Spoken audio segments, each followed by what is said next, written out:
It was difficult for CrimeWatch, partly because some of the best witnesses are clients who are too embarrassed to come forward, but partly maybe because there's not always as much sympathy as there should be for the victims. Yet take a look at this, it's as great a tragedy as you can imagine. Michaela is the girl on the left. Michaela was close to her sister because they were like twins, wore the same clothes. They just spent most of their time together. We've got loads of photographs when they're all young. Until they get to about 16 and they don't want to be photographed. She left school, she worked. Then she met her boyfriend, only boyfriend she ever had. She was a good mother. And he's a good little boy. And they were always together, always together. We found out about 2 years ago that she was taking heroin. What Michaela's parents didn't know was that recently she'd started working to feed her habit in Sheffield's red light district. It's known as the Bee. Well, there's normally around about 15 to 20 girls at any one time that work around this area. A lot of it is drugs. Everybody has their own reasons, really, don't they? Bonfire Night in Sheffield, Monday the 5th of November.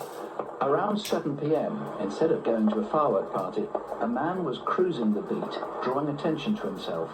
He was driving around for about an hour. Shortly before 8 p.m, he approached Michaela for business, and she got into his blue Sierra. Here they are driving up to the wasteland next to the IMO car wash and Spitalfields, a place where girls on the beat often take their customers. The car was parked just out of vision of the CCTV, but we know from the camera they were there for 13 minutes. By the time he drove off, she'd been stabbed 19 times in the back and neck. Soon afterwards, another girl was bringing a customer up to the wasteland. Are you sure? Oh, but as long as it's going to be okay.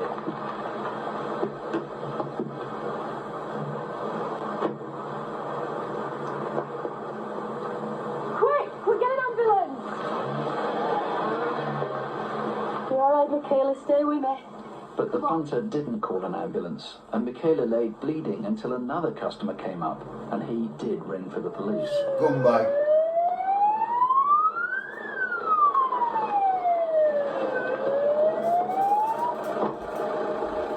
I took my coat off, covered her over with was a chilly night. She kept asking me if the ambulance was coming. I told her that it was. She appeared as though she was going to fall asleep every now and again. Kept having to just gently rock her and bring her back to me. Asked her to stay with me. Kept talking to her, and she was able to give me little pieces of information every now and again. The white male responsible for this stabbing is about 38 years of age, wearing a blue-coloured fleece cover. Driving a blue Sierra. Confirming the Sierra had a roof rack. The Sierra was rusty and had tools on the back seat. The driver had grimy jeans and his hands were oily too. He wore a wedding ring. The killer had a long oval face, was tall and in his 30s. Does he get anything similar? Watch it, because he's got a knife and it looks like he's killed her. The ambulance staff described it as a frenzied attack. I stayed with her all the time until 11:05 when they pronounced her dead. And he told us that a body had been found. And it was Michaela. And straight away I thought it were drugs. I said that she hadn't done an overdose. He said no, she's been stabbed.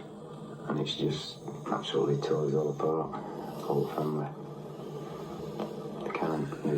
Still can't believe that it's happened. Let's try and get this monster caught. I bet he thinks he got away with it now, doesn't he? They wanted us to get this guy. 24 years later, anniversary soon. Everything she knew. Come on, City of Sheffield. His mum the other night.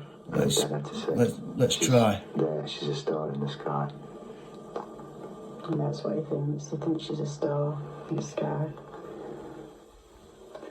Well, it's so tragic. We obviously can't bring Michaela back. We can stop it happening again, and obviously the worry is it is going to happen again. What more do you know about the killer? Before she died, Michaela was able to give us some detailed information about the killer. In respect, it was a blue Sierra, an older type, dark blue, with a roof rack, and then went on to tell us about the man who had actually attacked her. And one of the significant factors is that she said he was wearing glasses and he was clean shaven.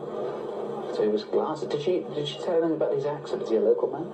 We know that previously a girl had spoken with possibly this man, and he had a well-spoken accent, not from Sheffield, possibly Barnsley, but we wouldn't like to narrow it down just to the Barnsley area. Now, we've been saying that there's another EFIT, and indeed another blue Sierra with a roof rack that same night, the 5th of November, in that part of Sheffield. Tell us about that.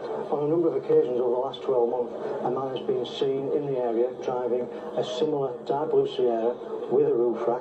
The EFIT could be the similar, could be the same person. Indeed, it could be someone else. Significantly about that person, he's been seen to be wearing a gold thumb ring. A gold thumb ring? A gold thumb ring on his right What thumb. sort of ring? Just a plain band? She's seen him with a dolphin emblem on that ring. And again, he was wearing a wedding ring. So we need that gentleman to come forward to speak to us. Now, he had the same blue Ford. Has he always had the same car?